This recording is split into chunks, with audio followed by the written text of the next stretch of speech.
Prav lep pozdrav vsem udeležencem okrogle mize, še posebej pa današnjim diskutantom. Slovenija v Evropi, slovenščina v Evropskem parlamentu.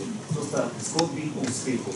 Tudi današnja okrogla miza je del zgodbe, zato bom predal besedo današnjemu gostitelju, gospodu Klemenu Šumru, vodji informacijske pisarne Evropskega parlamenta v Sloveniji.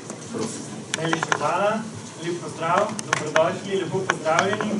Spoštovani evropski poslanci, dr. Milan Zver, dr. Igor Šoltes, gospod Franc Bogovič, spoštovana generalna direktorja Evropskega parlamenta, gospod Walter Mavrič, generalni direktor za prevajanje, in gospa Agnieszka Walter-Drop, generalna direktorica za tolmačenje in konference, spoštovana gospa Tadeja Zdenka Tomšič, vodja slovenskega prevajalskega oddelka v Evropskem parlamentu, spoštovani predstavnik Evropske komisije v Sloveniji, gospod Goran Stančič, spoštovani kolegi tolmači in prevajalci, predstavniki ministrstva, nekdanji minister za kulturo, predstavniki prevajalskih in tolmaških društev, spoštovani študenti prevajanja in tolmačenja, literarni umetniki, spoštovani Slovenci iz zamejstva in Slovenci po svetu, tudi tisti, ki nas spremljate prek spleta, novinarke in novinarji, spoštovani gosti.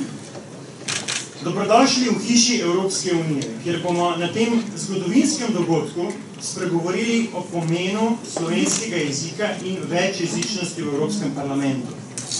S tem bomo tudi začeli serijo dogodkov simulacije delovanja Evropskega parlamenta z mladimi iz cele Slovenije.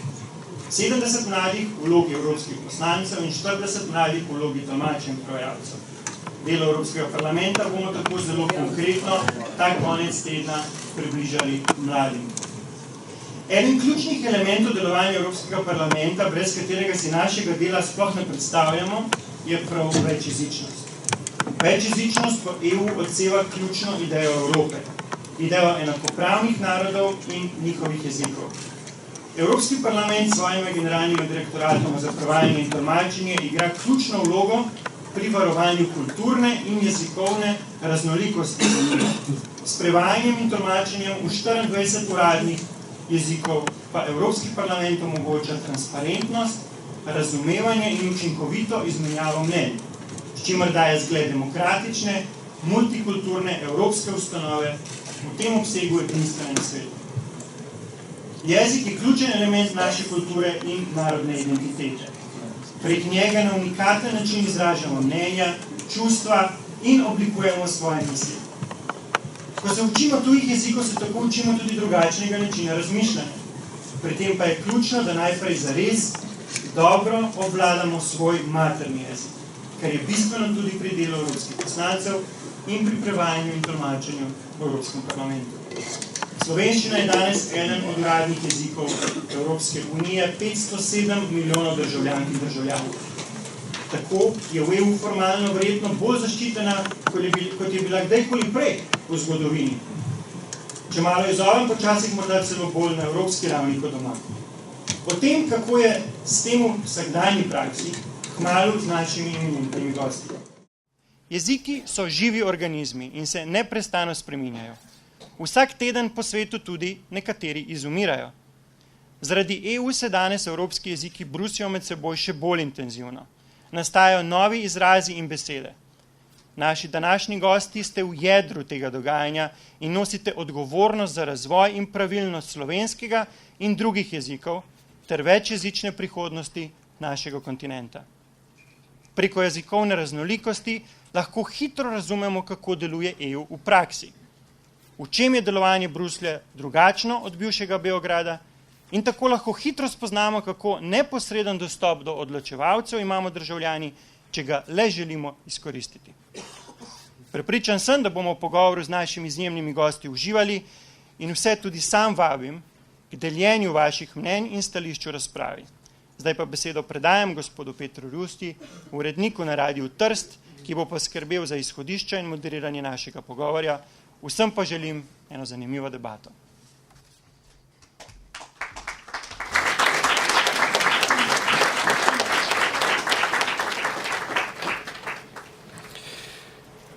Vsak sklop vprašanj bom začel pravzaprav zgodbo.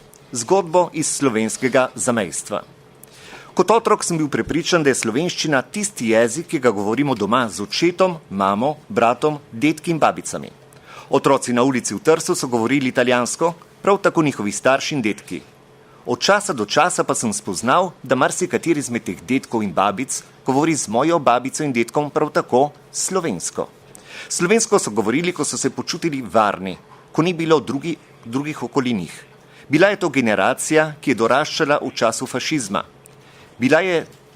Ko je bila slovenščina prepovedana in izrinjena iz javnosti. Slovenske šole so zaprli, jezik se je ponekod ohranil le doma. Slovenščino so iz javnosti potiskali tudi, ko sem sam doraščal. Tudi na športnem igrišču ali na poti v šolo je bila slovenska beseda povod za zmirjanje celo nas, otrok. Na isti ulici, kjer so nekoč starejši pazili, da bi jih sosed ne slišal govoriti slovensko, me je soseda ponosno nagovorila. Veš, moja vnukinja obiskuje pouk slovenščine na italijanski šoli. Slovenščina je danes postala tudi za neslovence nekaj samoumevnega. Postala je del šolskega vsakdana nove generacije in sicer ne več kot jezik babic in dedov, ampak kot šolski predmet. Status jezika se torej spreminja in to ne le v Trstu. No, sedaj pa k prvemu vprašanju. Kako v vsakdanjem delu evropskih inštitucij doživljate evropsko večjezičnost? Prosim, gospod Sver. Hvala za vprašanje, hvala tudi gospodu Klemnu Žumru za organizacijo tega dogodka. Se mi zdi, da je pomemben, ker se bliža 3. december, rojstni dan največjega slovenskega pesnika.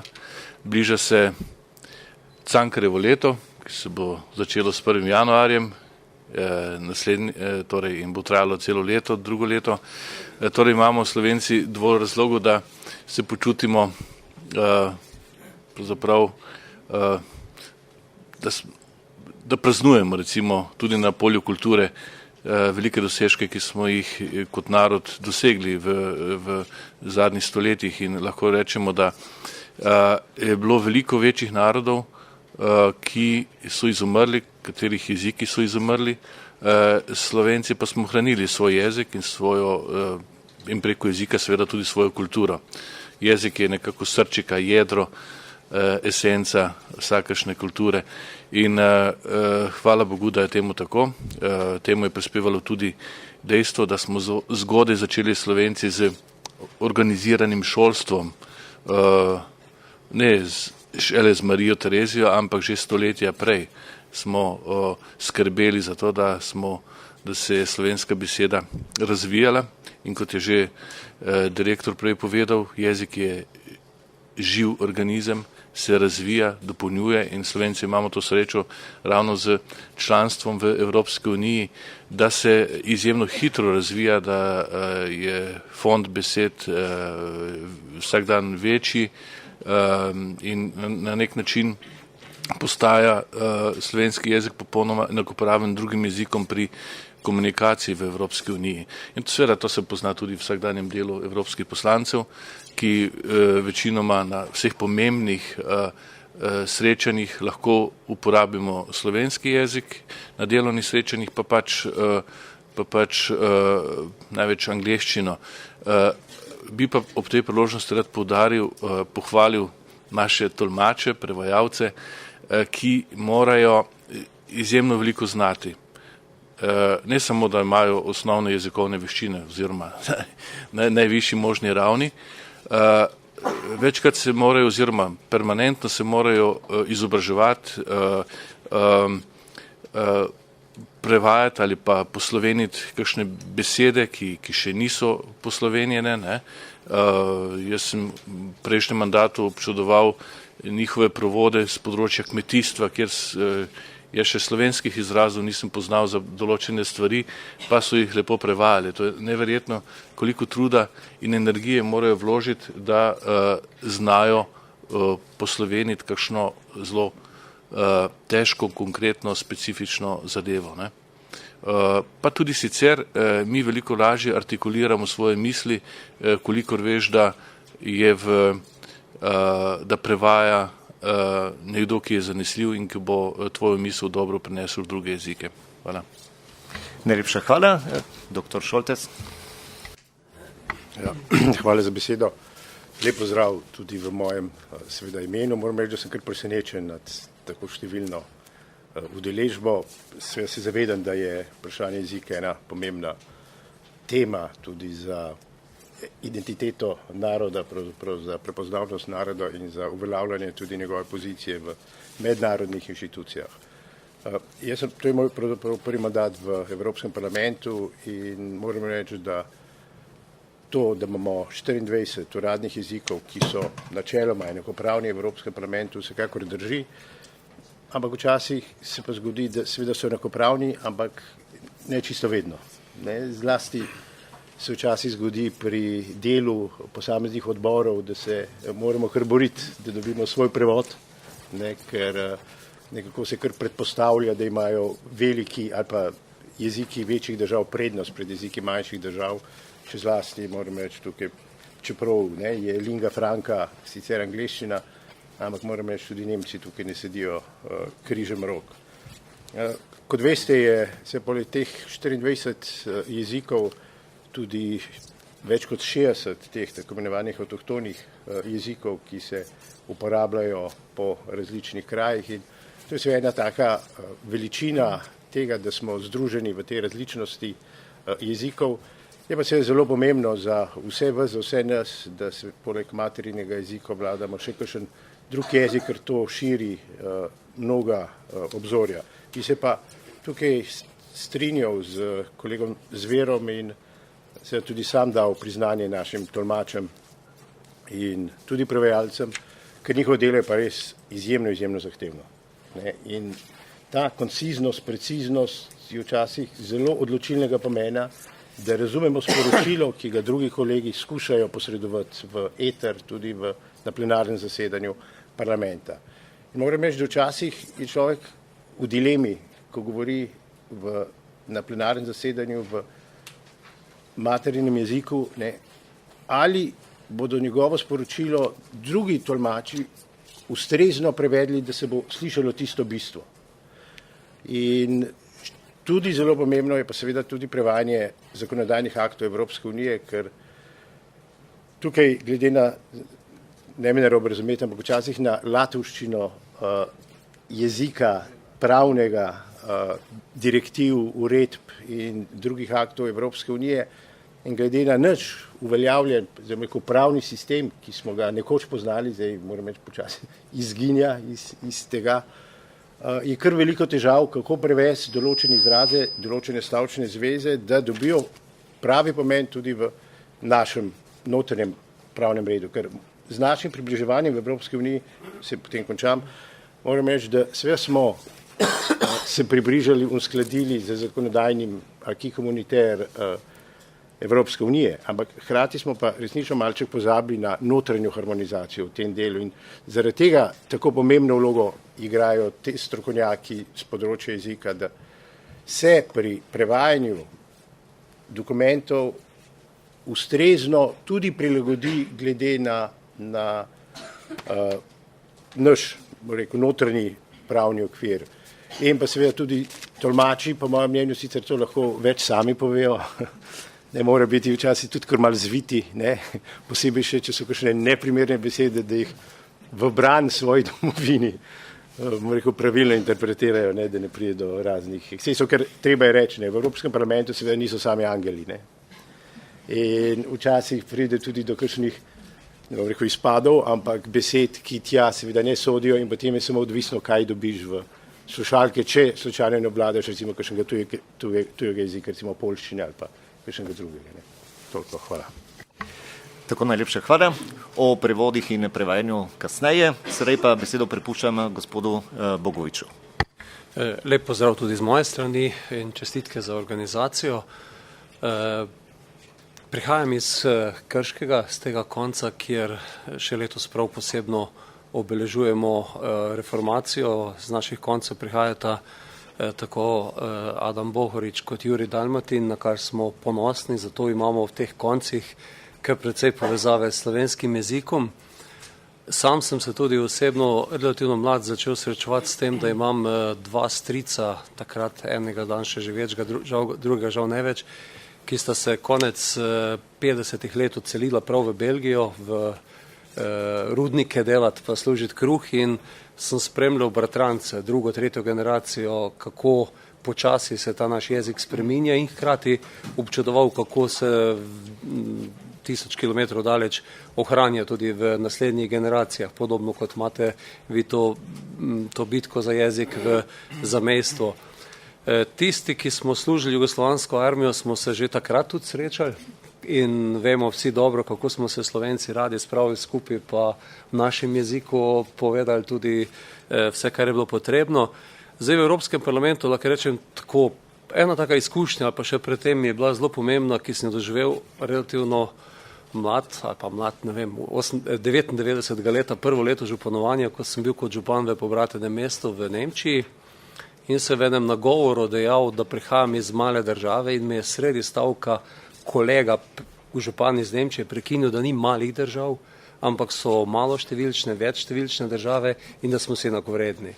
In to lekcijo sem si zapomnil zavedno in mislim, da je pri jeziku podobno stvar samozavesti in samo ocenjujem, da je to, da imamo možnost 2-milijonski narod govoriti na temo prostoru 500 milijonov, naša priložnost, nikakor ne nevarnost.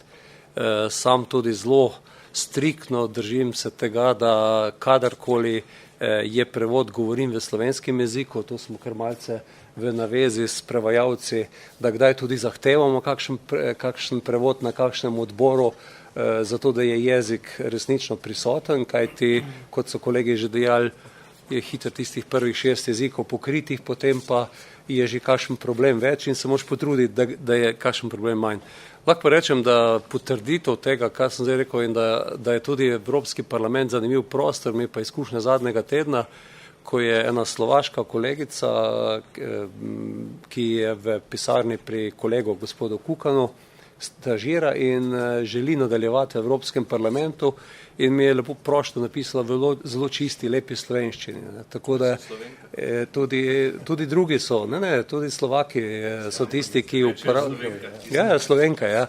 Slovaki predvsem in to. Tako da mislim, da imamo včasih prav priložnost in tudi kolegi iz Hrvaške se trudijo in govorijo v slovenščini, nekateri asistenti v pogovornem jeziku. Tako da jezik je dvosmerna cesta in sam sem prepričan, da je v Evropskem parlamentu priložnost za krepitev tega jezika in tudi sam se pridružujem tistemu, kar se že kolega dejala, da opravljajo tolmači in prevajalci zelo veliko delo. Sami se pa večkrat zalotimo v skušnjavi, da kar naenkrat neka beseda, ki nam je bolj enostavna, da bi jo povedali ali običajno v angleščini, nam uide tudi v tem pogovornem jeziku, tako da tu moramo tudi sami zelo paziti, ker te skušnjave so pa zelo velike, kajti za razumevanje kakšne stvari je včasih pri nas zelo težko poiskati pravilno besedo in smo zato, in sem tudi sam že velikokrat, ko si omenil Milana, kmetijsko področje, ki mi je moja profesija, ampak mi je prav zanimivo spremljati prevode, in se včasih seveda, to je to, ne, in tako da prevajalci resnično in tolmači delajo veliko delo. Najlepša hvala. No, slišali smo, da pravzaprav evropsko večjezičnost najbolj doživljajo vsak dan, tako rekoč, v svojem poklicu tolmači in prevajalci, zato predajam besedo gospodu Valterju Mavriču. Hvala lepa. Moram najprej začeti s tem, da rečem, da nisem vajen govoriti v tako imenitni družbi na tej strani, na drugi strani, pred toliko zainteresiranimi ljudmi za slovenščino in za večjezičnost. To mi je v čast, zato bi se zahvalil predvsem gospodom poslancem za pohvale prevajalcem, ampak vsem, ki ste tukaj udeleženi, in organizatorju Klemnu Žumru za ta odličen dogodek. Kako doživljamo večjezičnost na naši strani? To je izredno zanimivo vprašanje. Jaz prihajam iz Goriških Brd, ker sem mislil vsaj do takrat, ko sem začel delati v Evropskem parlamentu, da je večjezičnost nekaj, kar poznam. To je ta del Slovenije vedno sem slišal več jezikov. To je ta element, ki je bil tam vedno prisoten. Vedno sem slišal slovenščino, vedno sem slišal furlanščino, italijanščino, hrvaščino, srbščino, nemščino, ogromno jezikov na enem mestu.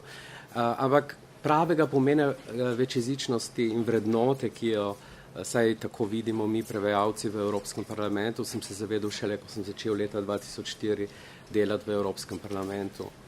Takrat je bil naš mentor, vsi smo dobili mentore, vsi takratni jeziki smo dobili mentore, in moj mentor je bil nemški kolega in to je bil gospod, ki je zdaj v pokoju. In on mi je začel, že takoj na začetku mi je povedal zgodbo, kako smo nastali, kaj delamo in zakaj delamo. In on je začel zgodbo, veš, jaz ko sem bil otrok, smo se igrali še vedno v ruševinah, ko je bila Nemčija bombardirana. In smo vsak dan čutili, kaj je vojna in kaj je bila vojna.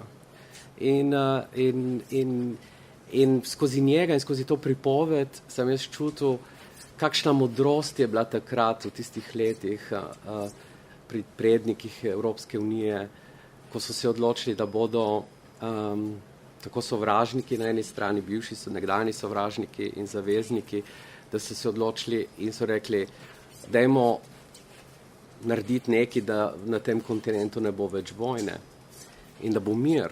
In odločili so se, da bodo s nekimi preprostimi stvarmi, kot je premog pa jeklo, nekaj, kar danes skoraj pozabljamo, da obstaja.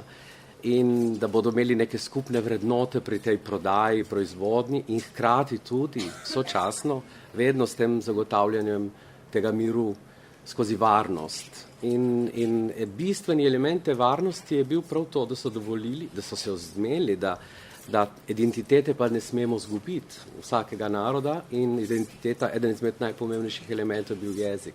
In jaz tako doživljam to večjezičnost, da vsak jezik, ki pride v to družino, prispeva k temu miru in k tej osnovni vrednoti, ki je tam na začetku bila in je še vedno. To smo mi najbolj čutili leta 2004, ko je pri konvenciji, ki je šla potem drugo pot, seveda, ampak je prišlo že pri ustvarjanju tega slogana Evropska unija, osnovni je bil v angleščini, European Union United in Diversity. In mi smo imeli že takrat težavo, kako to prevesti. Ali bomo rekli Evropska unija združena v različnosti, ali Evropska unija združeni v različnosti. V angleščini to ni nujno, da je zelo veliko pomenske razlike, v slovenščini pa je. In to je tudi to nakazilo, kaj pomeni, da smo vsi sestavni deli te različnosti, ki prispevamo tudi skozi jezik. Pri slovenščini se je to najbolj poznalo, da je dobila ta pomen in ko smo ga mi prevajalci najbolj začutili, je bilo pravno pri predsedovanju 2008, ko se je slovenščina čula, ko se je videla, ko se je pisalo, se je govorilo, mi smo dosti več prevajali v slovenščino, kar naenkrat je bila slovenščina v vseh jezikovnih oddelkih prisotna, ker vsi prevajajo iz slovenščine v svoj jezik. In to je bilo za nas kar naenkrat zelo jasno, da prvič mi prispevamo k tej vrednoti, drugič pa, da je kar naenkrat slovenščina vedno prisotna. Jaz verjamem, da mogoče res v kakšnem odboru kakšnega dokumenta ni, ker imamo te jezikovne profile, treba tudi varčevati včasih, ampak vseeno na koncu je vedno vse in slovenščina, kadarkoli se kaj organizira, je vedno tam. Slovenščina je del teh 24 jezikov, tudi na vseh teh razsežnostih mednarodnih konferenc, ko je vedno prisotna in je vedno odprta. In zaradi tega jaz mislim, da jaz tako gledam na večjezičnost in jo sedaj razumem kot ta prispevek. In je zame zelo, zelo pomembno. Hvala. Najlepša hvala za vaš prispevek. No, sedaj pa besedo gospe Agneški Valter Drop, generalni direktorici Direktorata Evropskega parlamenta za tolmačenje in konference.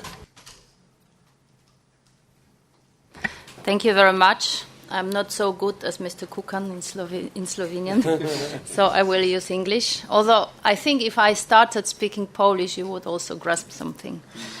Thank you for organizing this event. I must say, and we were sort of talking about it before also, that we see that languages, multilingualism, linguistic professions, but also the way we treat our languages and we use them on the daily life and in the political sphere are very interesting and very important for people. And I'm not surprised that you are here so many.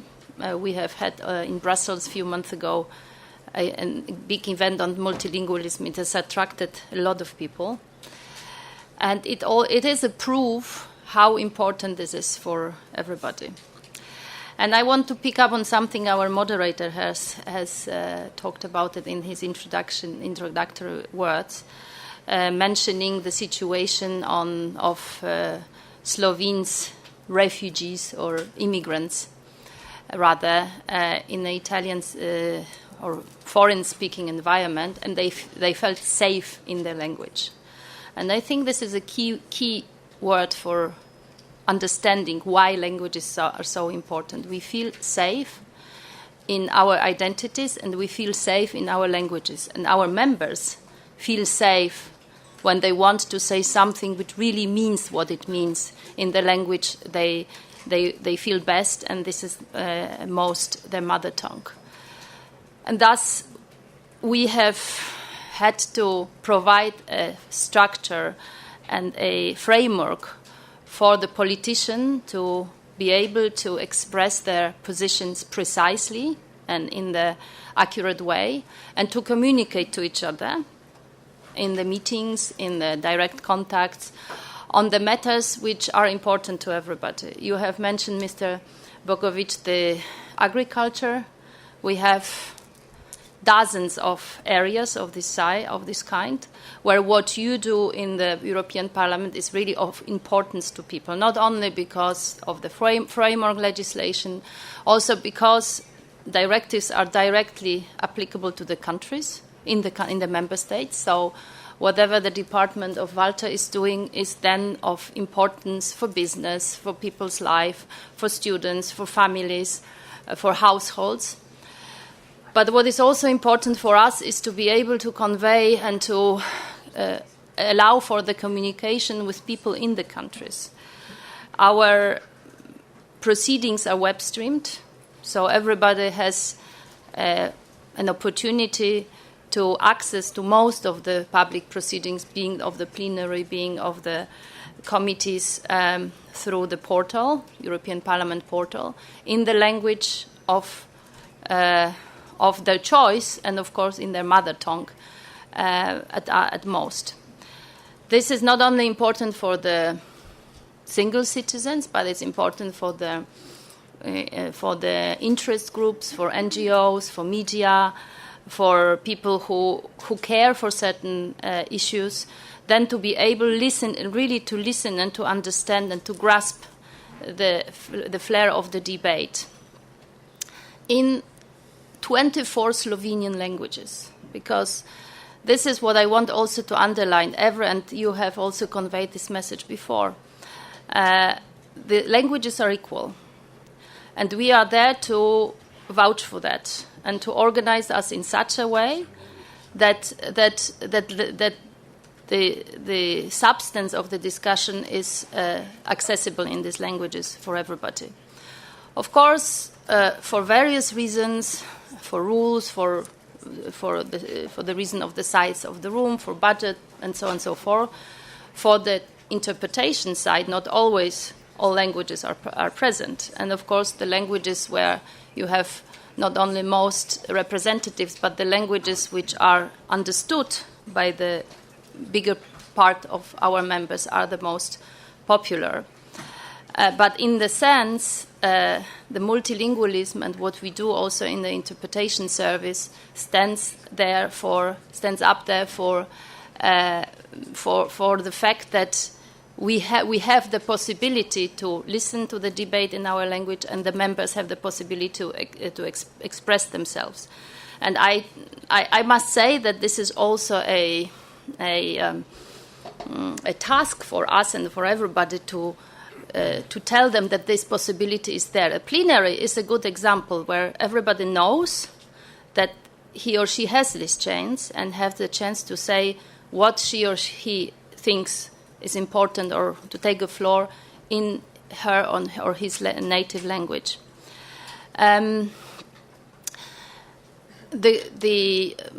We can talk about the organization, and it's thrilling, it's exciting how we do that, how many people we have to serve this purpose, how we are running our daily business. It's really impressive, but maybe not. It's not the point at this moment. What I wanted to say is that there is a need for young people to enter these professions, and there is a need for young people to enter this market, because if we want Europe to thrive, if we want the institutions, and the European Parliament is one of the sort of most visible and most important in the decision-making process, if we want these national and member state perspectives to be present there, we have to have people who help everybody to understand it. So I welcome here the big crowd of young people who think it's a thrilling perspective, and we can talk about it later. Thank you. Dziękuję bardzo, najlepša hvala. Slišali smo, da je slovenščina v Trstu avtohton jezik, ki živi pravzaprav v večjezičnem okolju, podobno kot slovenščina v Evropskem parlamentu. Zato bi postavil evropskim poslancem dve vprašanji. In sicer, ali se spominjate vašega prvega govora v Evropskem parlamentu in kateri jezik najbolj uporabljate izven plenarnih zasedanj?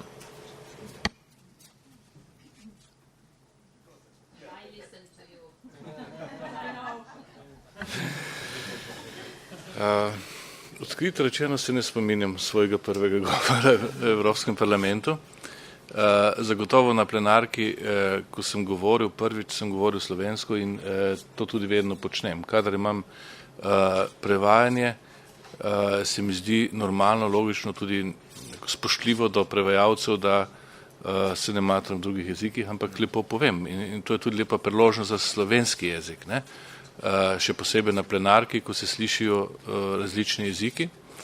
Včasih ne razumem nekaterih poslancev, ki se trudijo, matrajo bolj ali manj uspešno v angleščini ali pa francoščini ali nemščini, pa ne izkoristijo priložnosti, da bi predstavili recimo estonski jezik ali pa kakšnega drugega, ki je itak redko slišan, ne. Torej, jaz imam na odboru za EPP Kult, nimam prevajanja, ne. Tam se pač uporablja angleško, izjemoma tudi nemško slabše, ampak na delovnih sestankih ali pa zlasti znotraj naših političnih skupin, strank, je pač angleščina najbolj pogosto uporabljen jezik, ne. To je to. Hvala.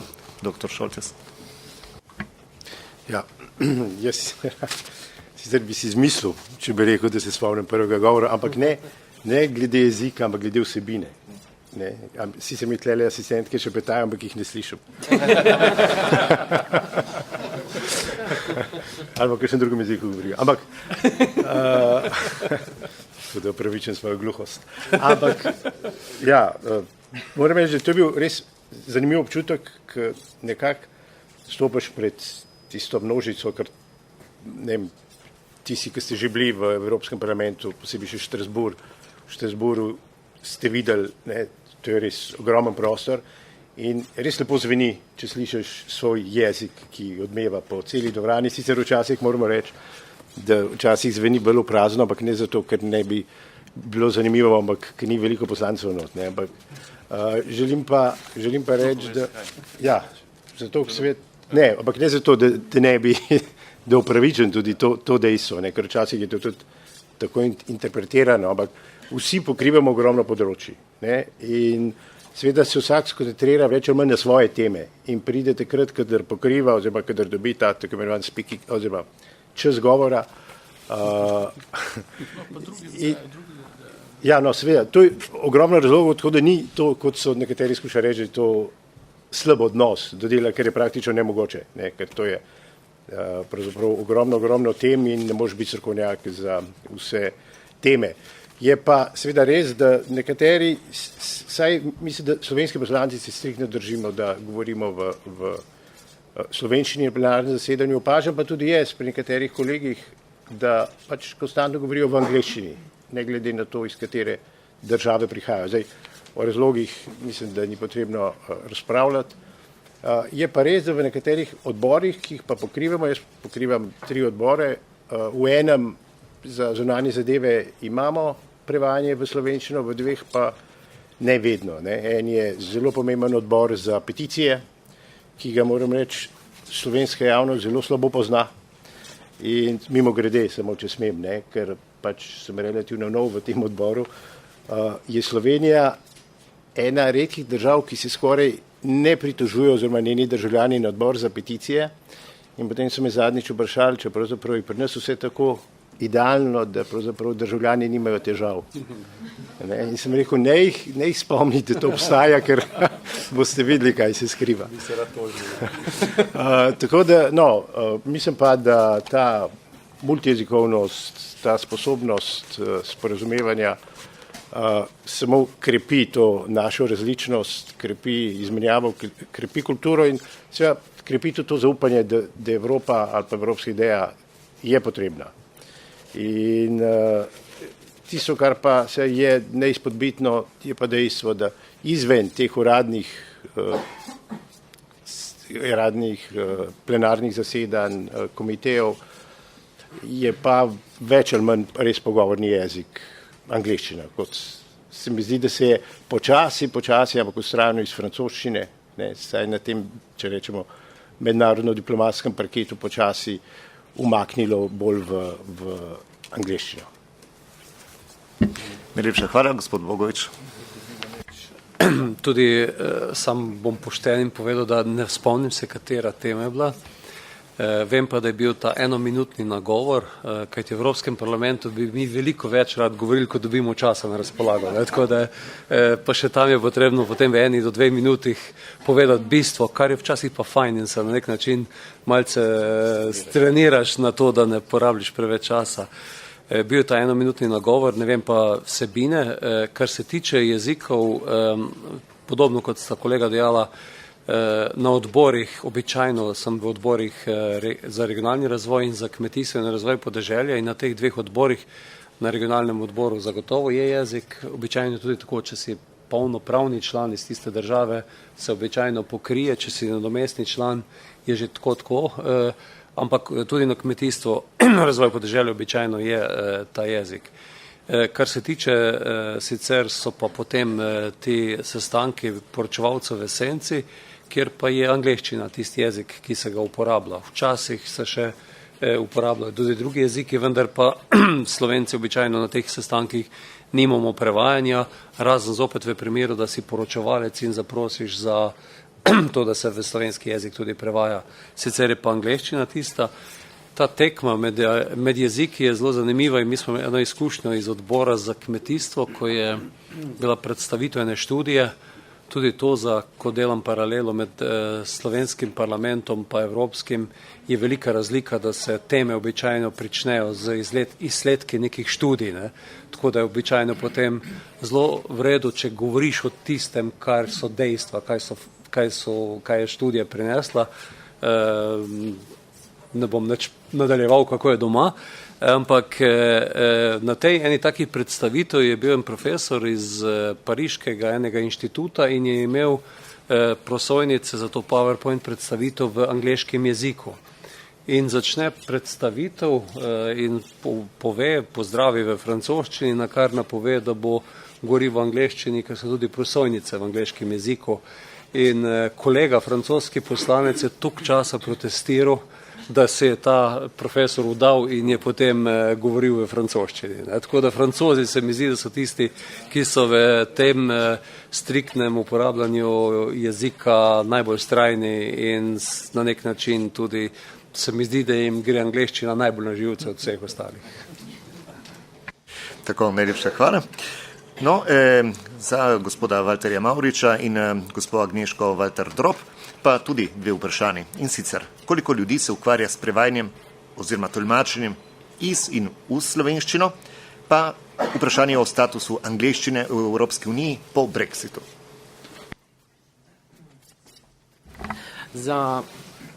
Najprej bi začel z ljudmi, ki se ukvarjajo.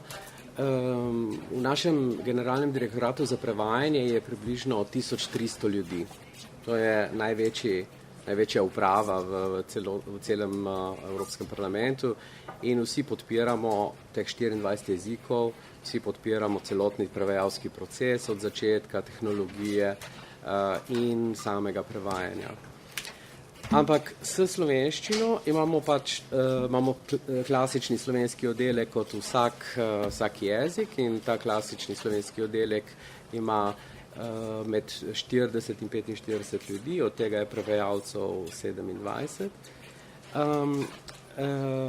Medtem ko tisti, ki prevajajo iz slovenščine v ostale jezike, je seveda manj. Na začetku, ko smo leta 2000 prišli sem, v parlament je bilo skoraj politika, da bi imeli vsi jezike pokrivali tudi slovenščino. Torej, da bi francoski, italijanski, španski, vsi oddelki. Ampak potem smo se odločili za tako imenovano nadzorovano večjezičnost in uvedli vezne jezike. In v teh veznih jezikih je obvezno imeti slovenskega prevajalca, torej tistega, ki prevaja iz slovenščine.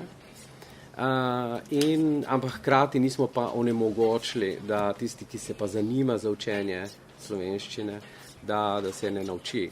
Zato imamo zdaj približno jaz sam vodim tudi med drugim delavnice za te prevajalce, tako da vsako sredo se dobimo, poleg kolegov, ki so tudi danes prisotni tukaj z mano, imamo delavnice za te prevajalce in gremo skozi članke, predvsem časopisne, medijske, vseh sort in jih analiziramo in pogledamo, kako ta slovenščina je živ organizem. In med drugim tudi moja svetovalka, ki je danes tukaj z mano, ona je francozinja, ampak se je učila 12 let slovenščino in je prevajalka iz slovenščine v francoščino, recimo. Tako da je zelo prisotna. Kar zadeva pa angleščine, je v bistvu odločitev zelo jasna in v tem trenutku ni nobenega dvoma, kaj z angleščino bo. Angleščina je del seznama 24 jezikov. Ta seznam določa 1. člen uredbe in ta člen uredbe je del soglasne odločitve Sveta Evropske unije. To pomeni, da se morajo vse države članice soglašati o jezikih, ki se na ta seznam postavijo. Torej, najprej mora priti do sestanka, kjer bi nekdo predlagal, da se ta seznam spremeni. Jaz trenutno ne vidim, da bi sploh kdo predlagal tak dnevni red. Če pa že bi prišlo do takega dnevnega reda, potem mora biti vse države soglasne, da se ta seznam spremeni. Tako da v tem trenutku jaz ne vidim nobene spremembe. Najlepša hvala, prosim. Okay, thank you very much. Maybe I start with Brexit, because indeed the very first regulation of the European communities at the time from 1958 was about languages, and English is part of one of the 24, and not only to change it would require an proactive action, but we also have 2 member states for which English is an official language, Malta and Ireland. So I mean, it's up to you to decide, not up to us and to the Council, of course, but I think we have to foresee the future with English in our proceedings. However, and this is a task for us and for future generations of translators, interpreters, the quality of English will go down, because we will have less native speakers using it on the floor, from the floor, and also us who are using English, French and German and also sometimes other languages on the daily basis is not another mother tongue. So we will have to pay even more attention to the quality, linguistic quality as such, and to this link which is between the mother tongues or respective languages of the Union and English. Now,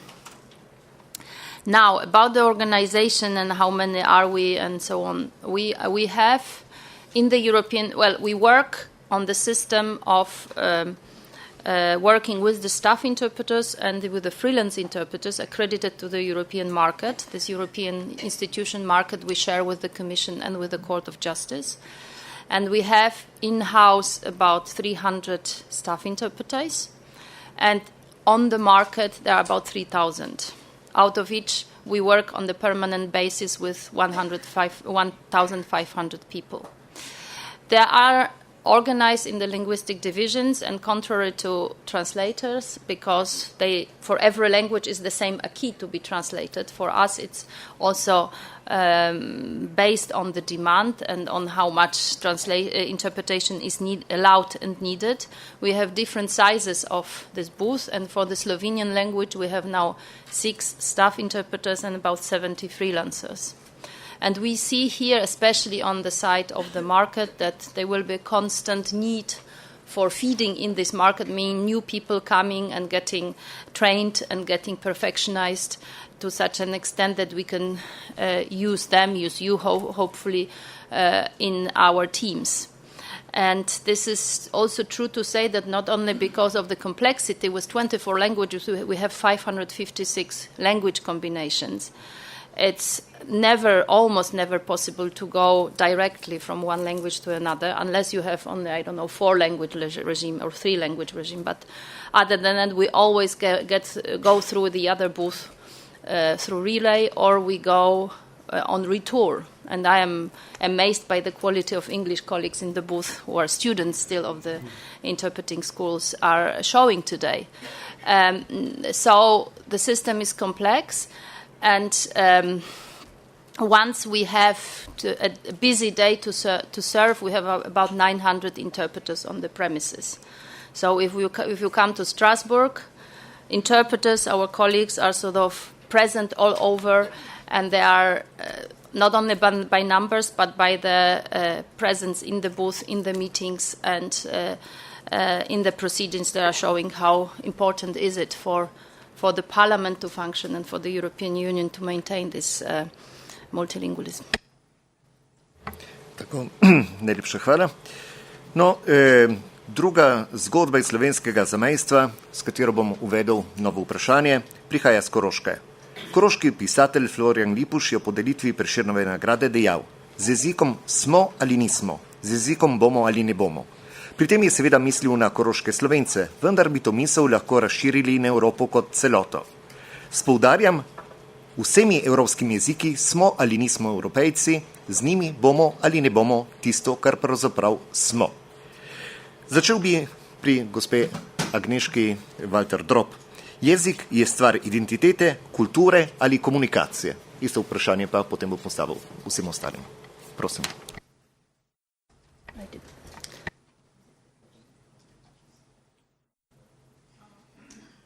I see, I'm sorry. Sure, I mean, the language is a part of the culture. I even would say it's a foundation, or it's an emanation of the culture and identity. And of course, there is a balance to be struck between how we feel in our own mother tongue and how we feel in other languages, and how we can relate and liaise the two. It is important to know other languages, especially those who become lingua franca or lingua francas. You have mentioned that you use German. German is very much used in the Parliament, especially in some areas. English, there is no doubt about it. There are still subjects or sort of niche. More. Being a francophone, I regretted that French is on retreat, but this is still used. So it is important for everybody to be able to relate also if one wants to be active in this environment, not only political one, but also cultural. And I think Slovenia is in such a sort of pivotal bearing point of this part of Europe that you understand it very well. How important is it to know the other language in order to communicate, to make business, to make parties and so on and so forth. But it is still important to be able to express oneself the best, and the best we do it in our own language. And that's why, for example, on the technical side, the principle we have is that you work for the booth when you have your mother tongue. We have very few people who are able to work also for other booths. Basically, it comes with their upbringing, and sometimes they come from bilingual families and so on and so forth. But you really, really can do it only express yourself well and convey the message, even if it's not 100% equal in the language which is yours, which is your mother tongue. So it stands for your identity. Gospod Mavrič. Hvala lepa. Ja, seveda popolnoma se strinjam. Jaz mislim tudi, da je jezik osnovni element vsake identitete, predvsem naroda, ampak tudi kulture in komunikacije. Dva elementa bi mogoče povedal tukaj, ki sem ga tudi jaz osebno doživljal. Prvi je prav ta, ki sem ga doživljal, glede na to, da sem prišel iz drugega dela Slovenije kot Ljubljane, in že tisti ne moram reči pritisk, ampak že tisti del komunikacije, ki ga je bilo treba, vse ta prizadevanja, ki je bilo treba vložiti, da Ljubljana ni center slovenščine, da nastaja mogoče tudi v Trstu, Celovcu, ostalih mestih, ostalih elementih kulture, ki prispevajo k tej slovenski zavesti. In potem enako sem doživljal, ko smo si prizadevali, da bi tudi Luksemburg, Bruselj, Strasbourg bili enakovredni člani v tej slovenščini in rekli, zdaj pa slovenščina nastaja tudi pri nas. In mi smo v teh 14-15 letih že blizu milijona, še več kot milijon strani napisali v slovenščini. Teh milijon strani je tam v teh arhivih. Seveda jezik je živ organizem in jaz mislim, da smo zelo odgovorno tudi dali nek pečat tej slovenščini. Včasih mogoče kakšno napako tudi, ampak zelo odgovorno. Druga stvar je pa tudi ta nova realnost, kjer živim. Jaz živim v Luksemburgu. Luksemburg ima 3 uradne jezike, ima francoščino in nemščino. Francoščino zelo prisotno na prvem mestu, nemščino tudi. Sočasno pa se že od 90-ih let prizadevajo tudi za enakovreden položaj luksemburščine, da se ga tudi začne pisati, da se ga uči, da se tudi prebivalci, ki tam živimo, da se ga naučimo. In vidim zelo, zelo pomembne postopke, ki se dogajajo z jezikom kot elementom kulture, komunikacije in identitete. In oni imajo tudi zelo podobne tudi slogane v svojih himni in svojih pesmih in svojih zelo zgodovinskih elementih statu in obstati. Prav na podoben način tudi oni govorijo v svojih zgodovinskih tekstih. In to se zelo jasno vidi in zelo so uspešni. Najlepša hvala, gospod Bogovič. Jaz sem začel s tem, da sem ponosno povedal, da sem iz kraja protestantov. To so bili omenjeni tudi že Cankar in Prešern in mislim, da za Slovence res to ni več vprašanje, kaj je ohranilo našo identiteto in na čemu gradimo konec konca tudi svojo državnost, glede na to nimamo nekih kraljev pa carjev iz preteklosti. In mislim, da za nas to ni, absolutno sploh zame to ni nobeno vprašanje. On pa tu, ko ste omenili biti z jezikom Evropejc, po eno svojo spomin, ki mi se prav tako vtisnil, ko sem bil leta 2014 na kongresu Evropske ljudske stranke v Dublinu in je bilo presenečenje in to presenečenje je bil Bono, in mi smo vsi bili veseli, kako ga bomo slišali peti, na kar nam je pa en tak zelo lep govor dejal, in v tistem govoru je dejal, tako nas pogledal in povprašal, ko greste v tujino, je rekel, kdo od vas se predstavil kot evropejec. Rekel, ko z Afrike ljudi srečam, nihče ne pove, da je iz Kenije ali iz Južne Afrike, ampak pove, da je Afričan. Tudi jaz mislim, da po mojem občutku je to vprašanje ohranjanja identitete nekaj, kar mislim, da ni problem v Evropski uniji, bolj imamo problem se identificirati kot evropejci in zagotovo je to, da bomo ohranili identiteto in da smo ponosni na to, je jezik ključna stvar. Tako da še enkrat sam absolutno vedno uporabljam slovenski jezik, kadarkoli ga lahko, z veseljem, s ponosom in tako kot stopijo naši športniki ali pa podjetniki samozavestno na ta evropski svetovni trg, mislim, da lahko tudi mi slovenskim jezikom, jaz ne vidim nobene bojazni, da naš jezik ne bi obstal in moramo pa vsi skrbeti za njim pa ga tudi nadgrevati. Hvala, gospod Šoltes. Ja. Kultura in prosveta, to naša bo sveta. In želim samo podariti, da jezik seveda je stvar identitete, jezik seveda tudi kulture in sporazumevanja ali pa komunikacije.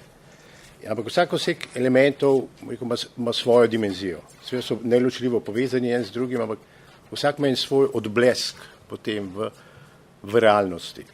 In jaz bi se mogoče dotaknil ene teme, ki si jo mogoče dan še nismo, spoštovani in cenjeni Valter je sicer bežno omenil, in to je denar.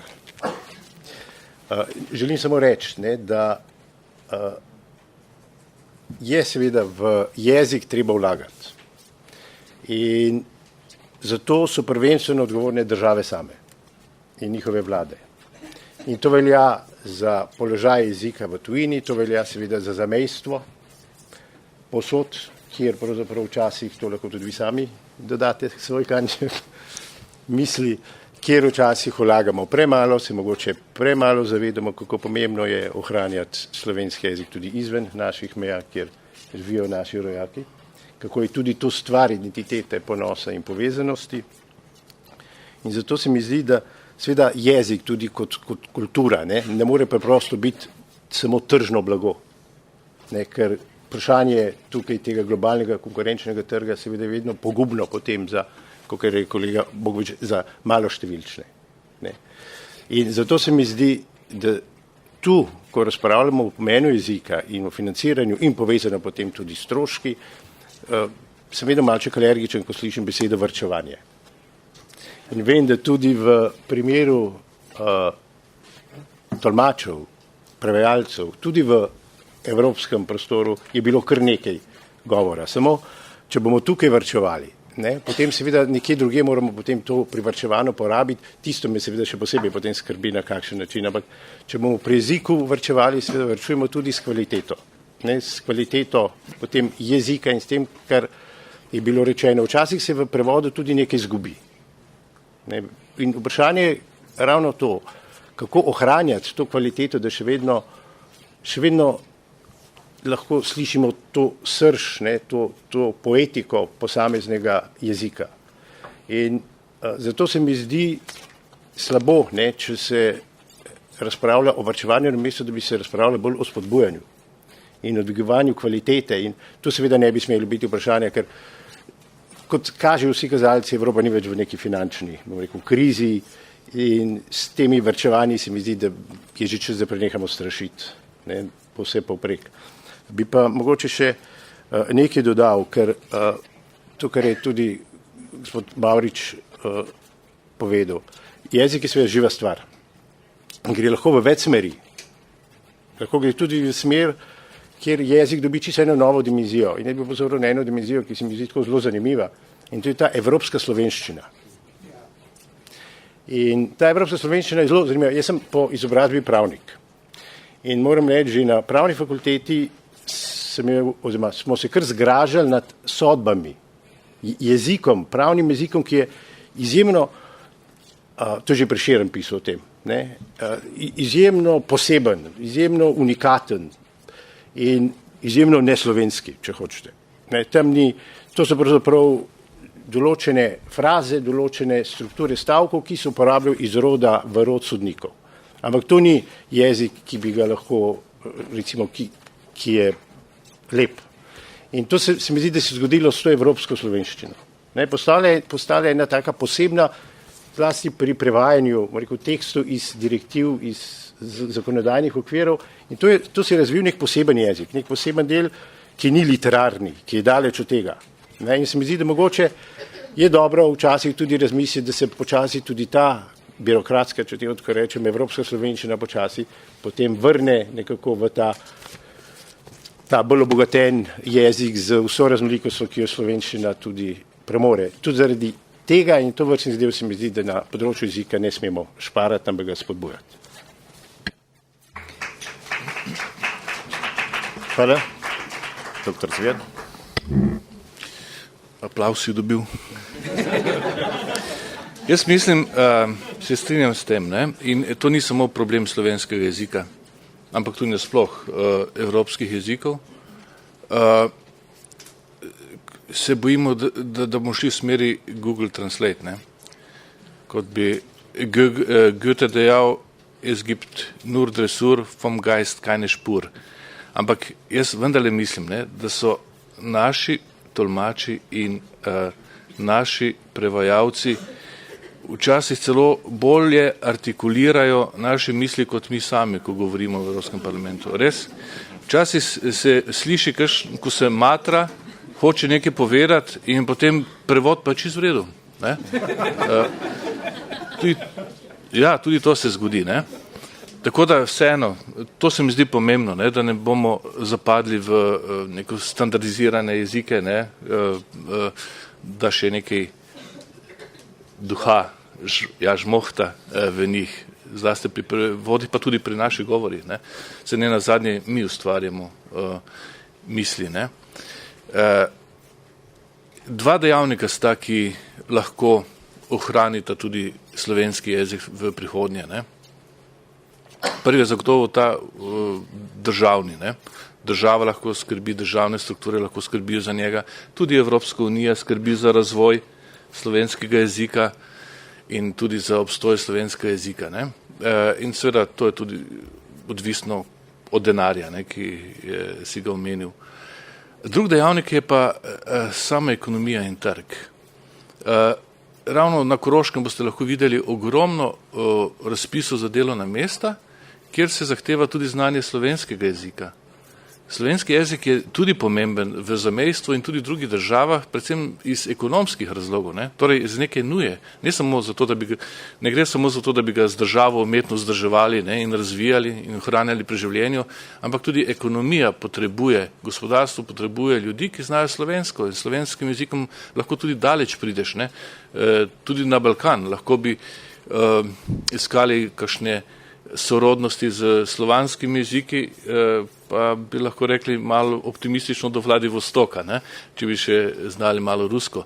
Torej, znanje jezikov, tudi slovenska, je tudi spodbojeno z ekonomskimi, tudi s trgom, če hočete. Ne? To se mi zdi zelo pomembno, da tudi to upoštevamo. Ne? Slovenija, ko se je odprla, ko je postala del tudi mednarodnega trga, ne, je hkrati omogočila, da tudi jeziku večje razvojne možnosti. Ne. Torej, lahko ga umetno spodbujamo in ohranimo, lahko pa tudi na tak način, ne, čisto ekonomski. Ne. To sta po mojem dva glavna dejavnika, ki bosta zagotovila, da se bo jezik ohranil tudi v prihodnje. Najlepša hvala. No, kot smo slišali, skupni slovenski kulturni prostor je zaživel tudi po zaslugi Bruslja, Štrasbura in Luksemburga. Dojemanje Evrope kot skupnega doma širše skupnosti spominja na znamenito sintagmo Primoža Trubarja. V času, ko je bila krajevna identiteta pravzaprav zelo močna in razpoznavna, je zapisal besedi ljubi Slovenci. 500 let kasneje bi morda zapisal ljubi Slovenci in Evropejci. No, sedaj pa vprašanje vsem. Doživeta dvo- ali večjezičnost je cilj ali izhodišče mladega Evropejca 21. stoletja? Doktor Zver, prosim. Ja, prvi imperativ mladega človeka je, da se nauči najprej jezika sosedov, predvsem zaradi dialoga. To je ključno, se mi zdi. Ne? Potem pa angleščina in druge velike jezike. Če bi recimo to obveljalo posod, potem bi se ljudje veliko bolj razumeli, bilo bi veliko manj konfliktov med manjšinami, med etničnimi skupinami in podobno. Torej, znati jezik soseda, tistega, s katerim sobivaš, je svoj vrstni imperativ, ne? Tudi v prihodnje, tudi v multikulturni, multijezični Evropi. Ne? To je zagotovo. Ne? Drugače pa danes lahko z velikim zadovoljstvom ugotavljam, da mladi znajo, imajo veliko bolj razvite jezikovne veščine, znanje tujih jezikov kot starejše generacije in to je dobro, že vnuki perfektno izgovarjajo angleško boljše, ne, kot mi in to nas navdaja z nekim optimizmom, da ni več problem dvojezičnost, ne, da mladi govorili več jezikov, ne samo jezik sosedov, ampak tudi angleščino ali kakšne druge velike jezike in Slovenci se mi zdi, da smo tukaj posebni talenti, ne, relativno hitro se naučimo tujih jezikov in tudi šolski sistem bo moral biti še bolj prijazen do tega. Ne. Pred leti je bila velika debata v Sloveniji, še ko sem bil jaz minister, ki sem želel uvesti prvi tuji jezik že v začetku osnovne šole, pa potem kasneje to ni uspelo, ampak jaz mislim, da bomo slej ko prej uvedli tudi obvezen tuji jezik v kurikulum, šolske programe veliko prej. Lahko bi si vsaj deloma vzeli zgled po Luksemburgu, ne, kjer se učijo 4 jezike, ne, 4 jezike uporabljajo že zelo zgodaj in mladi nimajo nobenih težav kasneje v razvoju, ker se jih na integriran način naučijo. Ne. Hvala, doktor Šoltes. Ja, se globoko strinjam s tem, kar je rekel Milan, ker se mi zdi, da je to začetek, ne, to je neka osnova za potem nadaljevanje življenja in tukaj mora se država zelo razmisliti, kako vstopati oziroma kako privabiti najmlajše v ta čudoviti svet tujih jezikov. Tukaj mislim, da je dobri praks po svetu kar veliko in da mogoče smo lahko še bolj drzni, kot smo, zlasti pri teh tako imenovanih učnih programih. Ker mi smo imeli mislim, da lansko leto na obisku osnovnošolce, tako imenovane evropske, in meni pa še ena delegacija učencev iz osnovne šole, kjer so se pritoževali z obstoječim modelom učenja v osnovnih šolah in so rekli, da je popolnoma zastarel, če primerjajo z drugimi, ne, in so rekli, da bi si želeli več že prej uvajanja tujih jezikov skozi igro, skozi pogovor in da skozi ta del se najhitreje posvoji in ne dobiš odpor do učenja tujih jezikov, ampak razumeš, da s tem se lažje razumeš pravzaprav tudi, kar je dejstvo, ne, da prihajamo v svet digitalne ekonomije, digitalnih platform, da vedno več za to umetno inteligenco, robotiko, ne, se bo oblikoval na nek način tudi jezik in mlade generacije vsekakor čaka kar pomemben izziv tudi na tem področju, tega se moramo zavedati in ne počasi, ampak hitro prilagajati tudi naše izobraževalne procese tem novim izzivom, če želimo biti tako vključeni polnopravno, polnokrvno v vse te procese, ki so pred nami, ker neke tradicionalne oblike počasi izginjajo in prihajajo vedno novejši tisti, ki se bo prej prilagodil večje možnosti potem preboja na vseh področjih ima. Vse je Evropska unija tudi skozi Erasmus+, ne, skozi te oblike ponuja ogromno možnosti in mladi, ki grejo skozi ta program, ne, vidijo, kako pomembno je to. Iz mnogih vidikov, tudi glede pridobitve zaposlitve in možnosti, ker statistika je tukaj zelo v prid tistim, ki so šli čez te Erasmus+.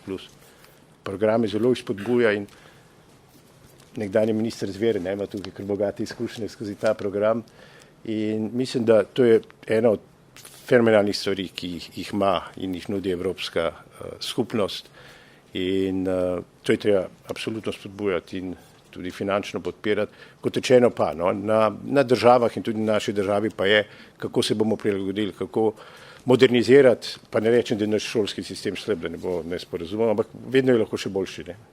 In v tem delu se mi zdi, da bi ravno pri jeziku lahko naredili en pomemben korak naprej in ne se ba tudi posegati po kakšnih tujih praksah, po izkušnjah, mogoče bolj nekaj nekonvencionalnega, s čemer lahko dobiš veliko boljše rezultate kot zdaj. Toliko. Hvala, gospod Bogovič. Slovenci ne radi priznamo, kdaj, da smo v čem dobri, ne? In statistike nam govorijo, da smo v znanju jezikov dobri, nadpoprečni, celo v vrhu Evropi, kar je, mislim, da tudi ena logična posledica dvomilijonskega naroda med romanskim, germanskim, mađarskim jezikom, hrvaškim in na nek način nuja in hkrati priložnost. Tako da jaz mislim tudi to, da je zdaj drugi tuji jezik, že obvezni jezik v osnovnih šolah, kar se je letošnje leto vedlo, za pozdraviti in mislim, da samo gre v pravo smer ta stvar. In res pa je tudi to, ne, da je zdaj najprej internet in pa nasplošna digitalizacija zdaj tako poriva naprej angleški jezik, da je na nek način to jezik, ki ga otroci se naučijo skozi igro. Zelo v redu je še kakšno poznavanje drugih jezikov in izkušnje, recimo, zanimive so to, da naši otroci ali pa mlada generacija zdaj večkrat v Zagrebu, v Beogradu govori v angleškem jeziku, ne, kar se meni zdi zelo čudno in ne podpiram tega, ne. Pa podkrepim s tem, da je zelo fajn, če ti poznaš recimo srbski jezik, sem član delegacije za Srbijo, kot Igor tudi, ne, in ko sedimo v srbski skupščini in ko kakšen romunski kolega bere levite Srbom, ne, je zelo poučno, ko slišiš tiste medklice v sočni srbščini in ti ta jezik zelo prav pride, tako da smo v neki prednosti, ko razumemo tisto, pa ne bom teh besed tu v tem dvorani danes ponovil, ampak za direktno pa niso zapovedali, ne. Tako da ja, ta poudarek, ki biš tudi rečen hrvaški, srbski, se ne vem, zdaj se tudi sami dajo, ali obstaja tudi srbo-hrvaški, ali je južni Isti jezik, pa vsi imajo svoj. Pa še govori, ali bi skupnega imeli, ampak glavnim mi dva to pravimo, nek jugo esperanto, ne, ki ga vsi razumejo, je kar v redu, da ga poznaš in je tudi naša prednost v tem prostoru. Ne. Jaz mislim, da to, kar je Milan povezal, če hočete, tako politična, kulturna ali pa ekonomska prednost in smo lahko nek most tudi med tem, tudi s pomočjo teh jezikov. Tako da ja, vsekakor mislim, da so Slovenci v tem dobri, da tem moramo delati in zelo v redu je, če več jezikov znaš in recimo, ne vem, v pogajanjih z Nemcem zbežiš v angleški jezik, ker sta si bolj podobna, mimo grede pa razumeš še nemško, ne? Tako da tudi to zelo prav pride. Tako pa še dva pogleda iz prevajalske stroke, prosim. Hvala lepa. Jaz kot odgovoren za 24 jezikov ne moram seveda preferirati nobenega, ampak vseeno in seveda to ne ve v čas, ampak Evropa se je že zdavnaj odločila, da ne more biti enojezična in da ne more biti ravno iz razlogov, ki sem jih povedal tudi na začetku. Ampak že naše ljudske modrosti pravijo, da toliko jezikov, ko znaš, toliko veljaš. In to je zelo pomembno v slovenski kulturi. Mi imamo zelo veliko bogatstvo v Sloveniji, da imamo na našem ozemlju še dva druga jezika, italijanščino in mađarščino. Že tam se veliko ljudi uči te jezike sosedov, kot je gospod Zver povedal. In seveda nam je v veliko interesu tudi kot nekdo, ki bo mogoče te ljudi enkrat zaposloval, oziroma take, ki bodo prišli na prakso k nam, tisti, ki nam bodo pomagali prevajati tudi kot naši zunanji sodelavci in tisti, ki se bodo zanimali sploh za jezik. Tako da učenje jezikov je del te evropske vrednote. Za zaključne misli prvega dela okrogle mize pa vprašam gospod Agnieszko Walter-Drop. Prosim. Dziękuję. Yes, through languages you learn the others, you understand the others, and it's very much relates to what the anecdote or the foundation of the anecdote Walter was saying about how much multilingualism is linked to the situation of overcoming a war. Because if we speak other languages, we understand a little bit better how the other people tick, what the other groups or nation are thinking about certain things, and we can also overcome differences. We can relate more easily to them in the discussions. And that's why I think monolingualism would mean closing on in one's own language. So this is not a question for me. But the question is how much will we close ourselves in bilingualism, being mother tongue and English? Because it is very much true what you have said. Children this way, I can see it with my own children. They play the games, they watch movies, they have trendy things in English. Now the question is first that this English is better than the English of games, and the second thing is that I believe that we should foster also learning a third language or second foreign language at least. But this is very much a task of the member states and of their policies. In the last informal council in Göteborg last week, this was discussed and very much underlined also that multilingualism in the sense of supporting language learning in the educational systems and in the official policies of the states is key for the success of Europe, not only for the success of the institution and of the peaceful being together, but also for the success of our economy and for the success of our social structures. We have recently an experience with one of the member states, and I can quote it because we are working together now with the Danish government to support training of linguistic specialists, including interpreters.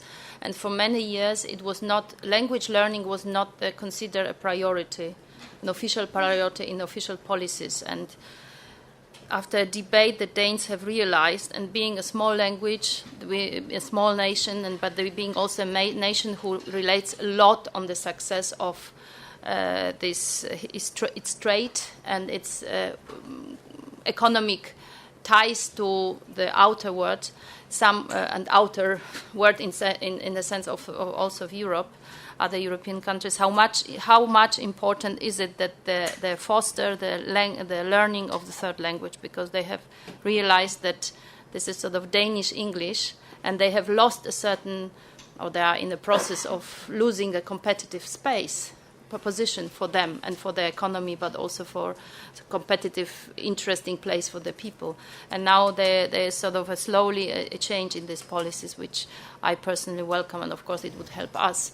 But I think the more we talk about it, the more we discuss it, and the more we make politicians also realize that this is important for the identity, this is important for the place of the given country in international scene, including the European one, and this is important for the economy, the better. Najlepša hvala. No, kot sem že napovedal, sedaj je pa čas za debato. V dvorani pozdravljam predstavnike prevajalskih društev in njim namenjam prvo vprašanje. Prosim.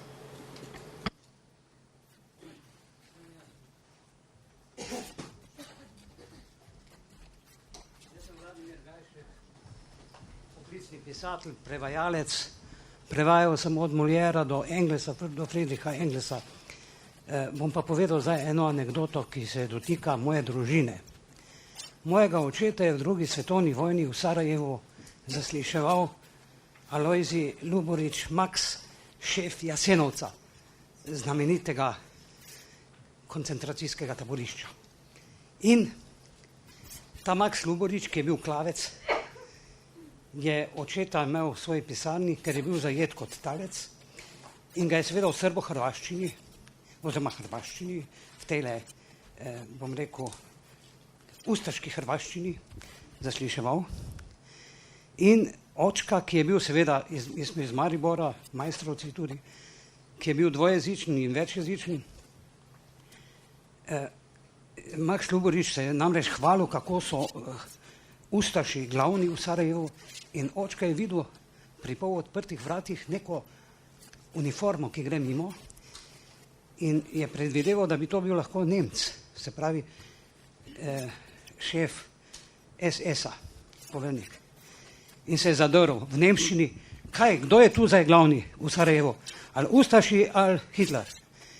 In poveljnik je vstopil v to pisarno, poklical očeta, pet zdaj z mano, in je nadaljeval zasliševanje. In potem ga je vprašal od mojega očka,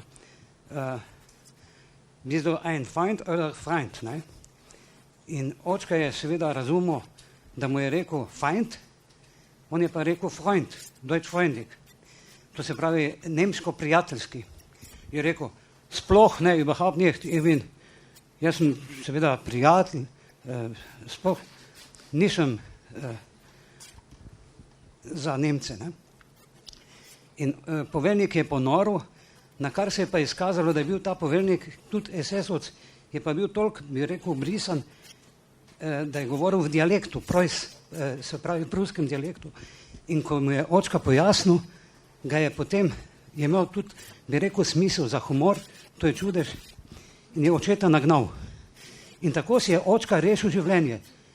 Zanimivo, to je en tako trip, bom rekel, večjezičnosti. Potem dodal bi pa še nekaj. Včeraj, oziroma predvčerajšnjim, sem se pogovarjal z Wolfom Biermannom. To je znameniti nemški pevec in pesnik. Oprostite, samo vprašanje. Ja, bom dal vprašanje. Ja. Vprašanje, ki se danes postavlja, je vprašanje jezikov vzhodne Evrope, komunizma, vzemimo, in seveda zahodne Evrope. Vzemimo, vzhodno-nemški jezik je bil popolnoma drugačen od zahodno-nemškega. In danes bi jaz vprašal, kako se vzemimo, poznamo Schumana, smo brali v originalu, enega od ustanoviteljev. Kaj je zdaj s temi jeziki, ker gre za, bom rekel, v Evropskem parlamentu, tudi za tako imenovano, o katerem ste govorili, o tako imenovano latovščino, politično latovščino. In ta jezik, vzemimo, Kardelj je napisal smeri razvoja političnega sistema socialističnega samouprave. Tako, najlepša hvala. To vprašanje dajem zato, ker tudi v slovenščini današnji politični jezik, oprostite, ni utemeljen v Cankarju, ni utemeljen v Levstiku. In me zanima, kako zlasti, seveda vsa čast pa tolmačem, vsa čast prevajalcem, jaz občudujem vaše delo in me zanima, kako to latovščino, oprostite izrazu, kako to latovščino prevajate v sodoben, razumljiv jezik vsakemu državljanu Evrope. Hvala.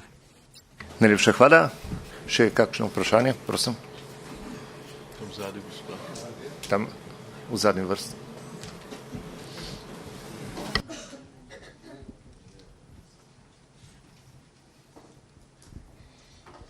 Pozdravljeni. Jaz sicer nisem prevajalka, sem članica društva prevajalcev, vendar zdaj bolj kot ne pasivna. Ukvarjam se pa z didaktiko slovenščine na Slovenistiki v Ljubljani. Pa me že dolgo časa zanima in sem že večkrat vprašala naslednje. Tudi danes sem videla ta paradoks. Najprej ste vsi poudarjali, da je treba zelo dobro poznati materni jezik, s čimer se strinjam.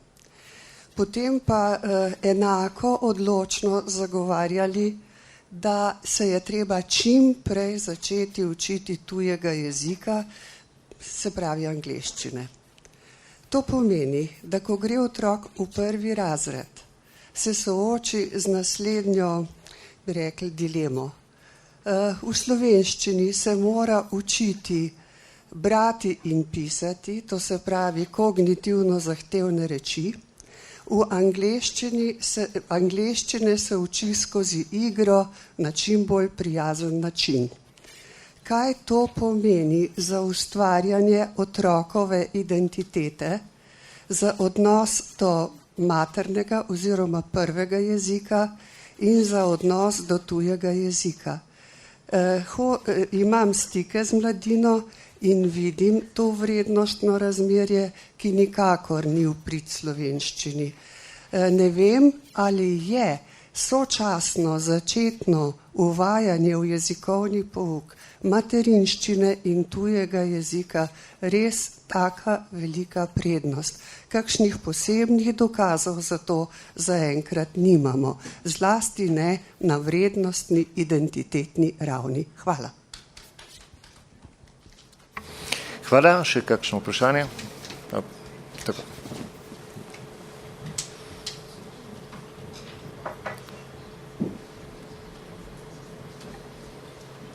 Mitja Meršol je moje ime.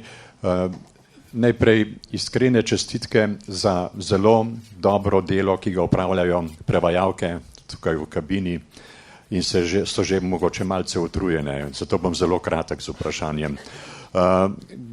Namreč, ko je gospod Mavrič v vodnem nagovoru omenjal problem prevajanja naslednjega gesla, Evropska unija združena ali združeni v raznolikosti, oziroma rekel je gospod Mavrič različnosti. Kako je bilo to prevajano v angleščino, ko vendar vemo, da tukaj razlike med združeni in združena ni? Kako so mogli to prevajalci prevesti? Hvala lepa. Tako, najlepša hvala. Še eno vprašanje. Dobar dan.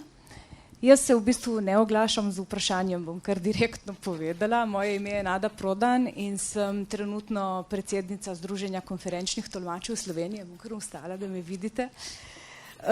Zato bi se želela odzvati na zelo lepe in pohvalne besede, ki smo jih slišali iz ust poslancev o delu konferenčnih tolmačev v Evropskem parlamentu, ker se mi res zavedamo pomena tega dela in kot predstavnica združenja želim poudariti, da so med našimi člani tolmači, ki so akreditirani in ki so redno v službi v Evropskem parlamentu, tako da imamo s tem konkretne izkušnje z večjezičnostjo in z vašim zavzemanjem za uporabo slovenščine, kar se nam zdi zelo pomembno. Zato bi želeli tudi drugim, širši javnosti sporočiti, da se izkušnja z večjezičnostjo in z uporabo slovenščine v prid večjezičnosti ne dogaja in ne začne šele na evropski ravni in v evropskih institucijah, ampak se zanjo zavzemamo že doma. In se moramo zato boriti v bistvu že v našem prostoru, da ne bo tako, kot je direktor Žumer uvodoma napovedal, da se slovenščini morda celo boljše godi v evropskih inštitucijah kot v Sloveniji. Tako da mi, konferenčni tolmači, pozivamo vse govorce, vse tiste, ki se javno oglašajo v mednarodnem prostoru in na mednarodnih dogodkih, naj se čim bolj poslužujejo svojega maternega jezika, v našem primeru pač slovenščine, zato ker načeloma velja, da v svojem jeziku povemo, kar želimo, v tujem jeziku pa povemo le, kar znamo. In je to pogosto zelo omejeno in je domet manjši, kot bi bil, če bi se misel izrazila v slovenščini in bi za njen prenos v tuji jezik poskrbeli za to usposobljeni strokovni konferenčni tolmači. Tako da to je en splošen poziv vsem uporabnikom slovenskega jezika in z naše strani tudi zahvala vam, ker znate ceniti naše delo in naš trud. Čeprav se kdaj morda v prevodu kaj malega izgubi, ampak bolj kot med seboj sodelujemo, manj se v prevodu izgubi. Tako da je to tudi en tak naš poziv na vas.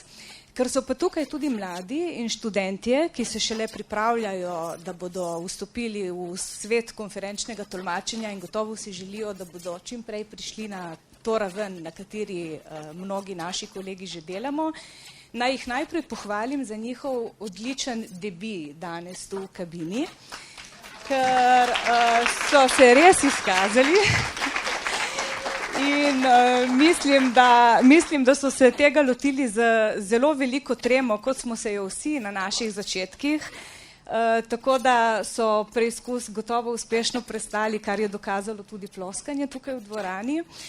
In prav tem študentom želimo mi uveljavljeni tolmači tudi svetovati, naj se le pri svojih začetnih korakih obračajo na starejše kolege, naj se posvetujejo z nami. Združenje konferenčnih tolmačev jim nudi podporo, nudi mentorstvo, predvsem pa želi svetovati, kako se lotiti tega dela in kako stopiti na to poklicno pot. Tako da mi obstajamo, nismo le neka imaginarna skupina ljudi, ki se vozi tedensko ali dvakrat mesečno v Bruselj, temveč želimo to naš stan, poklicni stan, krepiti tudi v Sloveniji. In zato se želim še enkrat zahvaliti organizatorju za povabilo združenj, pa tudi gospodu Valterju Mavriču, ki je naš stalni podpornik. Moram poudariti, da je tudi on član našega združenja konferenčnih tolmačev še vedno, kljub temu, da je že toliko let na odgovornem položaju v Bruslju, ampak nam njegova podpora zelo veliko pomeni. Hvala lepa. Najlepša hvala za vprašanje. Slišali smo, da evropski poslanci v Evropskem parlamentu odgovarjajo oziroma postavljajo vprašanja v 1 minuti, zato bi tudi jih vprašal, da bi tako ponudili eno simulacijo tega, kako to funkcionira v Evropskem parlamentu. No, vsak bo seveda odgovoril na eno vprašanje, zastavljeno vprašanje. Prosim, gospod Zver. Jaz bi, spoštovani profesorice, rad odgovoril. Zelo dobro je obesedila dilemo. Lepo, ampak vendarle ne. Jaz bi dejal, da lahko gradimo identiteto pri otrocih tudi z drugimi znanji, ne zgolj jezikovnimi veščinami, ne zgolj z materinim jezikom, ampak tudi z pravilnim poučevanjem zgodovine, družbe, socialnega okolja in s tem lahko otroci si zgradijo svojo lastno bistvo, lastno identiteto popolnoma na prav način, če tudi se učijo še druge jezike. Zgodnje učenje tujih jezikov pač je lažje, ne? In otroci dejansko z igro pridejo od tega in to ne more ničemer ogroziti njihove identitete. Hvala. Najlepša hvala. Čestitamo. Evo, točno minuto. Jaz pa spoštovanemu prevajalcu, pesniku, pisatelju Vladimirju rekel samo to, ne, srečo si človek lahko ustvari samo sam. Ne. Kar se tiče pa latovščine in tega, kar sem dejal, jaz zelo cenim delo naših tolmačev, prevajalcev, vem, da dajo vse od sebe, da milijo ta evropski jezik, če tako rečem. In to, kar je bilo prej rečeno, vse se v Bruslju veliko dogaja, ampak se mora dogajati tudi tukaj pri nas. Ne? In ko pridejo ti dokumenti do nas in v procedure za implementacije, se mi zdi, da je tudi naša dolžnost, da zadeve prilagodimo in dodamo tem jeziku tudi to uporabno vrednost, če hočemo za to, da ne izgubimo, rekel, lastne identitete tudi v tem pravnem ali pa v tem jezikovnem smislu, da razumemo, kaj posamezen izraz pomeni. Hvala. Gospod Mavrič. Kot župan sem že dejal, da tudi pohvale sprejemamo politike, zato hvala lepa za te lepe izbrane besede, ki ste jih dejali. Meni je bilo veliko veselje, ko sem vas obiskal v Luksemburgu in sem se na licu mesta pogovoril s tistimi, ki se resnično trudite za ta jezik, zato bi na tej točki tudi to drugi del, ki je bil izpostavljen danes, kako doma delamo, kako drugje in ko, ne vem, ali pogledaš kakšne zapise na Facebooku ali pa v kakšnem SMS-u, se tam začne že zadeva in je zelo žalostno včasih, sicer je to nek slang ali pa nek jezik, ki je tem medijem primeren, vendar pa ja, doma se moramo začeti za ta jezik boriti in to, ali je pa zdaj pri mladih v tistih letih, ko so najbolj dovzetni za jezik, ta pritisk tujih jezikov prehud ali ne, nisem strokovnjak z tega področja, vam ne znam odgovoriti, definitivno pa je konkurenca jezikov takrat zelo velika. Najlepša hvala. Ostalo je še vprašanje združena ali združeni, kot nalaš za oba prevajalca oziroma tolmača. Mogoče mi imamo malo več kot 1 minuto, ali...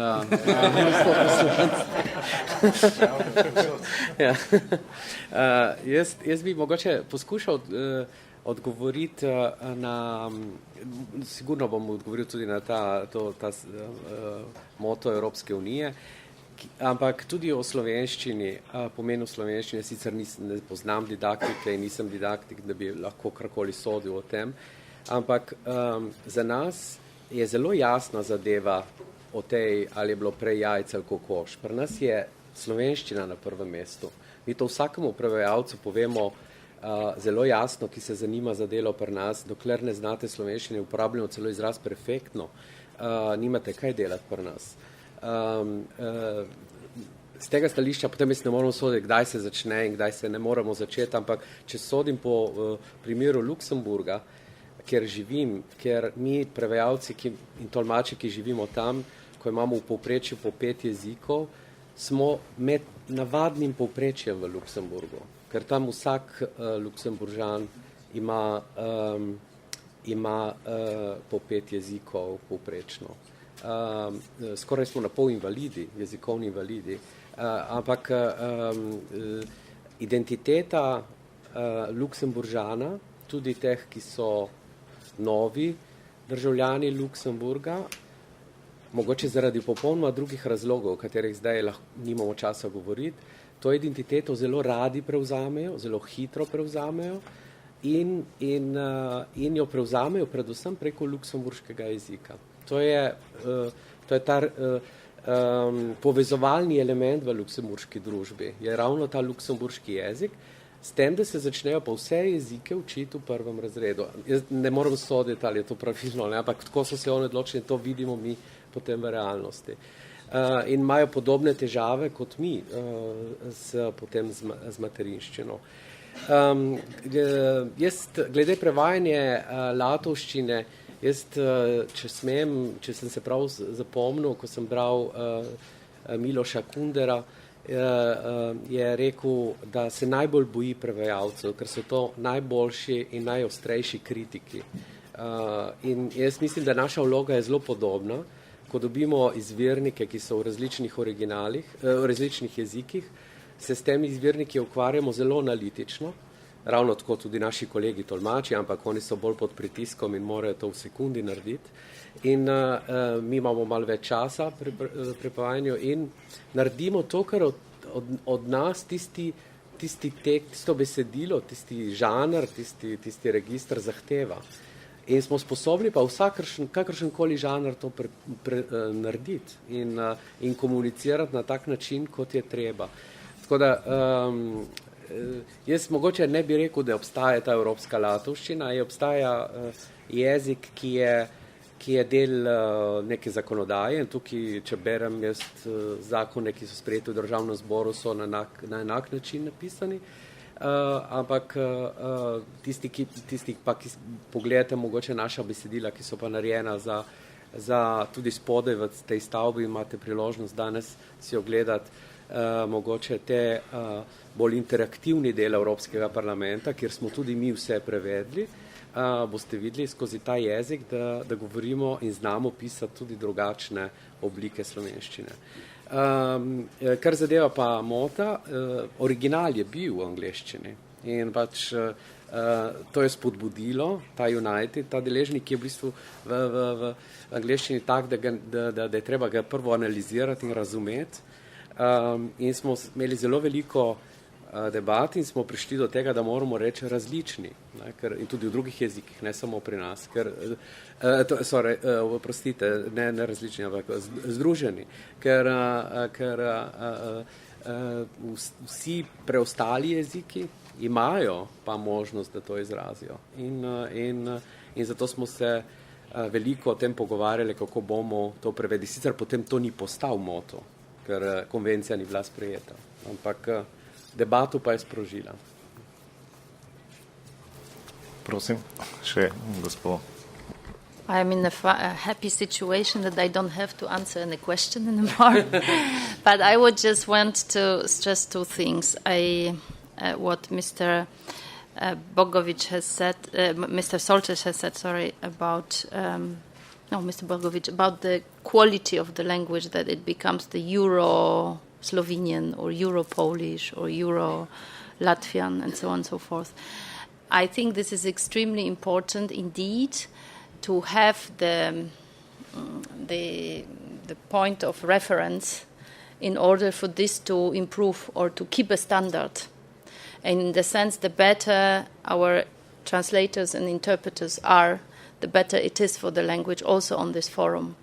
And of course, this is a bit different profession, and being interpreter is to convey a message and to find the best approximation, but still to use beautiful, full, rich, and accurate language is the key thing. And that's why we have underlined here also the question of this safety in one's own language. Having said that, we also, of course, need the highest proficiency possible in other languages, and this is maybe my second point about, if I have understood correctly, about a little bit about this discussion on the how early to get children to learn new languages or foreign language. I think also the nature of language and nature of our identities has changed a bit. It is defined by the language, and in the language one is the best, but then it is complemented by how proficient we are, what we know in other languages, what we know about other cultures, how we feel about these other cultures, and how we feel in these other cultures and in these other languages. So I think I'm not talking about how early and when and how many languages children should learn, because it's the different debate, but I think the fact that they learn and that they are exposed to that relatively early is an enrichment for one's identity. Thank you. Najlepša hvala gospe Agneški Walter Drop za dobesedno zadnje in zaključne besede današnjega srečanja. Zahvaljujem se gospodu Valterju Mavriču ter evropskim poslancem dr. Miljanu Cviru, dr. Igorju Šoltesu in gospodu Valterju Bogoviču za sodelovanje pri tej okrogli mizi. No, vprašanje jezika in slovenščine v Evropski uniji je pač zgodba, ki se nadaljuje, ampak to v naslednji okrogli mizi. Srečno. Hvala.